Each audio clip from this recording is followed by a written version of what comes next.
बात है भगवान राम के जन्म से पहले की, जब भील आदिवासी कबीले के मुखिया आज के घर बेटी पैदा हुई। उसका एक नाम सुमना और दूसरा नाम सबरी रखा गया। सबरी की माँ इंदुमती उसे खूब प्यार करती थी। बचपन से ही सबरी पशु पक्षियों की भाषा समझकर उनसे बातें करती और जब सबरी की माँ उसे देखती तो कुछ समझ नहीं पाती थी। कुछ समय बाद एक पंडित ने सबरी के परिवार को बताया कि वो आगे चलकर सन्यासी बन सकती है। इस बात का पता चलते ही सबरी के पिता ने उसका रिश्ता तय कर दिया। जैसे ही शादी का दिन नजदीक आया, सबरी के घर वालों ने खूब सारी बकरियां और अन्य जानवर घर के पास लाकर बांध दिए।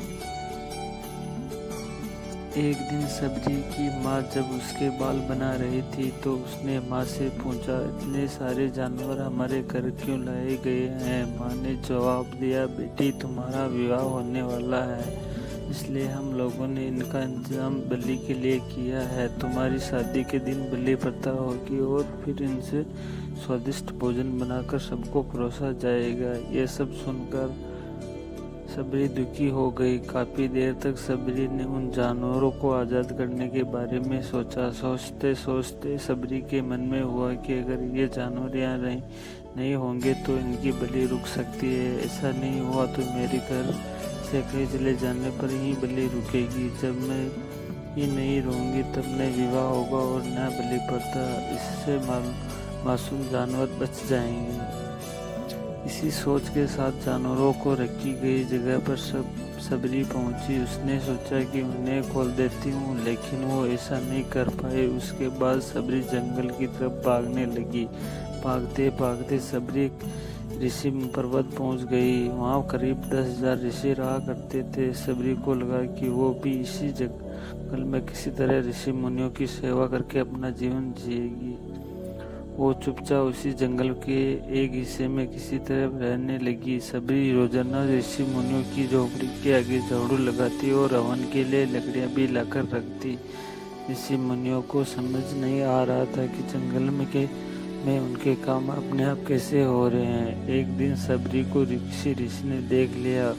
उसे देखते ही उसका परिचय पूछा। जैसे ही सबरी ने बताया कि वो भील आदिवासी परिवार से संबंधित रखती है तो उसे ऋषियों ने खूब डांट लगाई। सबरी को इस बात का बिल्कुल भी पता नहीं था कि उसकी जाति छोटी है और उसे ऋषियों द्वारा जाति की वजह अपमान सहन करना पड़ेगा।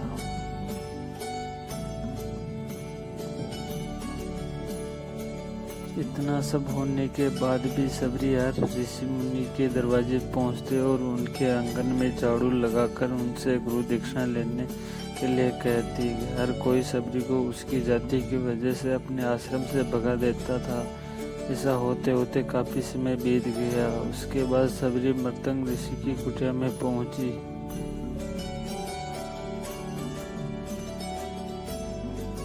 वहां पहुंचकर मर्तंग ऋषि को सबरी ने बताया कि वो उनसे गुरु दीक्षा लेना चाहती है। उन्होंने खुशी खुशी उसे अपने गुरुकुल में रहने दिया और भगवान से जुड़ा ज्ञान देते रहे। सबरी ने भी अपने गुरु मर्तंग ऋषि की सेवा करने में कोई कसर नहीं छोड़ी। वो गुरुकुल के सारे काम करती। सबरी ने से खुश होकर मर्तंग ऋषि ने उसे बेटी मान लिया था।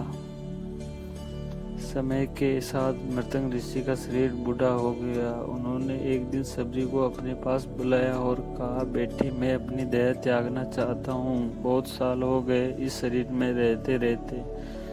सबरी ने दुखी मन से कहा, आपके ही सहारे मैं इस जंगल में रह पाई हूँ। आप भी चले जाएंगे तो मैं जीकर क्या करूँगी? आप अपने संग मुझे भी ले जाइए, मैं भी देह त्याग दूंगी। मर्तंग ऋषि ने जवाब दिया, बेटी तुम्हें चिंता करने की जरूरत नहीं। राम तुम्हारी चिंता करेंगे और ध्यान भी रखेंगे। सबरी ने राम का नाम सुनने के बाद पूछा, वो कौन है और उन्हें मैं किस तरह ढूंढूंगी? मर्तंग ऋषि ने बताया, राम कोई और नहीं भगवान है। वह तुम्हें सारे अच्छे कर्मों का फल देंगे। तुम्हें उन्हें ढूंढने की कोई जरूरत नहीं है। वो एक दिन खुद तुम्हें खोजते हुए इस कुटिया में आएंगे और तुम्हें उनके हाथों से ही मोक्ष मिलेगा। जब तक तुम इसी आश्रम में रहो। इतना कहते ही मृतंग ऋषि ने अपना शरीर त्याग दिया। सबरी के मन में मृतंग ऋषि के जाने के बाद एक ही बात थी कि भगवान राम स्वयं उसे मिलने आएंगे। वे रोज भगवान राम से मिलने के लिए बाग से अच्छे अच्छे फूल लाकर पूरा आश्रम सजाती और भगवान के लिए बेर तोड़कर लाते। भगवान के लिए बेर चुनते हुए सबरी उन्हें चख लेती थी ताकि भगवान वो सिर्फ मीठे बेर ही दे सके। रोजाना सबरी इसी तरह भगवान की दर्शन की आस में फूल और बेर इकट्ठा करती रहती थी। इसी तरह इंतजार में कई साल बीत गए। सबरी का शरीर एकदम वृद्ध हो गया।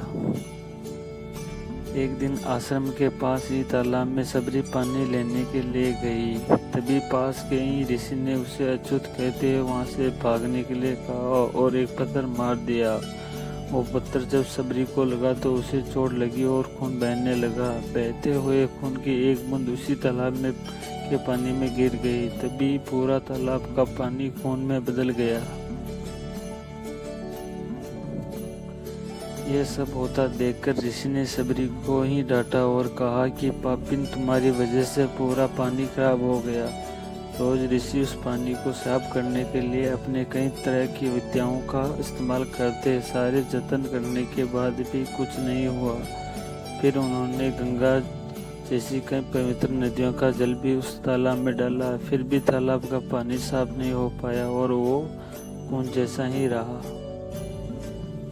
कई सालों तक तालाब के पानी को साफ करने की कोशिश के बाद भी कुछ काम नहीं आया तो ऋषि ने थक कर सब कुछ छोड़ दिया। इस घटना के कई सालों बाद भगवान राम अपनी पत्नी सीता के हरण के बाद उन्हें ढूंढते हुए तालाब के पास पहुंचे। ऋषि मुनियों ने उन्हें पहचान लिया। भगवान को वहां देखकर ऋषियों ने तालाब का पानी साफ करने के लिए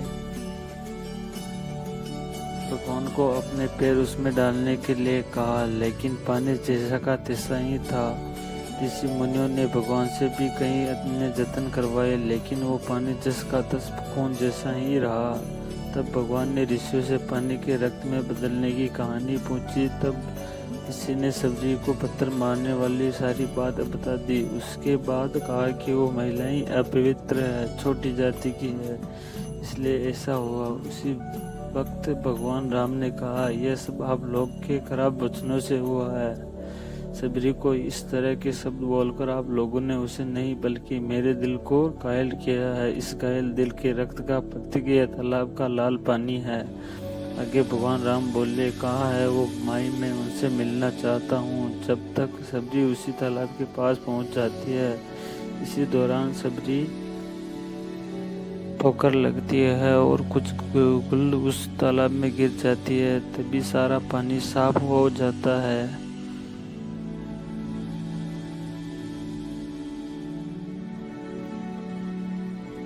उसी वक्त भगवान राम ने कहा, यह सब आप भगवान से कहते हैं, आप लोगों ने क्या कुछ नहीं किया, लेकिन पानी साफ नहीं हो पाया। अभी सिर्फ इसके पैर की थोड़ी सी धूल ने ही तालाब का पानी साफ कर दिया। भगवान राम को सबरी पहचान चुकी थी। उन्हें प्रणाम करके सबरी ने कहा, भगवान आप मेरे साथ मेरी कुटिया में चलिए। भगवान भी खुशी खुशी सबरी के साथ कुटिया में चले गए। फूलों से सबरी ने भगवान का स्वागत किया। वो सीधे बेर तोड़ने के लिए भाग गई और छक छक कर उनके लिए बेर लेकर आई। उन्होंने बड़े ही प्यार से भगवान राम और उनके भाई लक्ष्मण को बेर दिए। भगवान राम ने भी उतने ही प्यार से उन बेरों को काटना शुरू किया। तभी बेर देखकर मुंह बनाते हुए लक्ष्मण ने कहा, भैया बेर झूठे हैं, इन्हें आप कैसे खा सकते हैं। भगवान ने जवाब दिया, लक्ष्मण ये झूठे नहीं बल्कि बहुत मीठे हैं। सबरी माई हम सबके लिए ये बहुत प्यार से तोड़कर लाई है। इतना कहकर भगवान राम प्यार से उन बेरों को खाने लगे।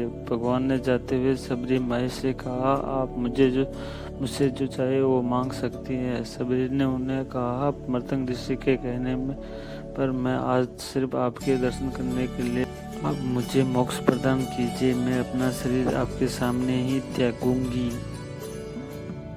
उसी वक्त सबरी ने अपना शरीर त्याग दिया। भगवान राम ने अपने हाथों से उनका अंतिम संस्कार किया और सीता माँ की खोज में आगे बढ़ गए। इसी तरह से ऋषि मृतंग की बात सच साबित हुई और सबरी को भगवान राम के दर्शन भी हुए।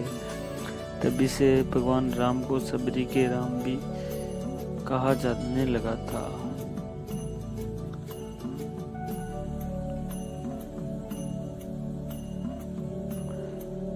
तो इस कहानी से हमें ये सीख मिलती है, सच्ची श्रद्धा हो तो भगवान के दर्शन जरूर होते हैं। और अंत में जय श्री राम। और दोस्तों कथा अच्छी लगी हो तो वीडियो को आगे से आगे शेयर करो और अच्छी अच्छी कहानियाँ सुनने और कथाओं के लिए चैनल को सब्सक्राइब जरूर कर देना।